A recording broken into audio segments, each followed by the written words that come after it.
मराठी लघुलेखन 100 शब्द प्रति minute. 5 second. Start. महोदय, परिच्छेद. आपले दिनांक 18 ऑगस्ट 1985 चे पत्र मिळाले. आपल्या कंपनीच्या संचालक मंडळाने जाहीर केलेला 1984-85 चा लाभांशाचा दर फारच कमी आहे अशी तक्रार आपण आपल्या पत्रात केलेली आहे. आपल्या कंपनीने त्यासाठी पुढील प्रमाणे उत्तर देण्यास मला सांगितले आहे. म्हणून आपल्या माहितीसाठी खालील खुलासा करीत आहे. परिच्छेद. कंपनी कायद्यानुसार कंपनीला झालेल्या नफ्यापैकी काही रक्कम वेगवेगळ्या निधीत व खात्यात जमा करावी लागते. संचालक मंडळाने आपल्या 1984-85 च्या वार्षिक अहवालात असे नमूद केले आहे की कंपनीवरील करांचा बोजा प्रतिवर्षी वाढत असून तो आणखी वाढण्याची शक्यता आहे. त्यासाठी नफ्याचा काही भाग कर निधीत व इतर खात्यात जमा करणे आवश्यक आहे. अन्यथा कंपनीचे पुढे नुकसान होईल.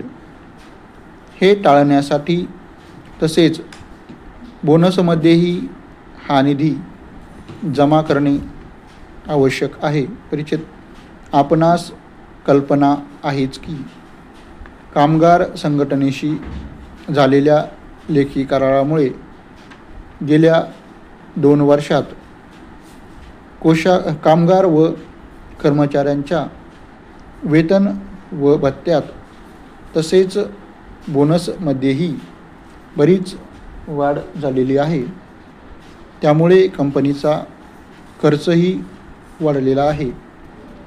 याची आपल्याला जाणीव असेलच.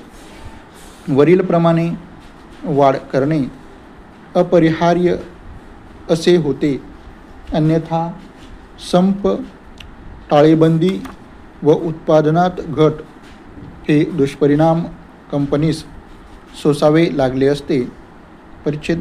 आपल्या कंपनीचा आर्थिक स्थिती मजबूत राहावी तसेच भविष्यकाळात भागधारकांना त्यांच्या गुंतवणुकीवर योग्य लाभांश मिळावा या उद्देशाने नफ्यातून बरीच मोठी रक्कम राखीव निधीत जमा करण्यात आली आहे. परिच्छेद. दिनांक 28 ऑगस्ट 1985 रोजी होणाऱ्या 1984-85 च्या आर्थिक सर्वसाधारण सभेत लाभांशाच्या दराबाबत संचालक मंडळाचे अध्यक्ष अधिक स्पष्टीकरण करणार आहेत.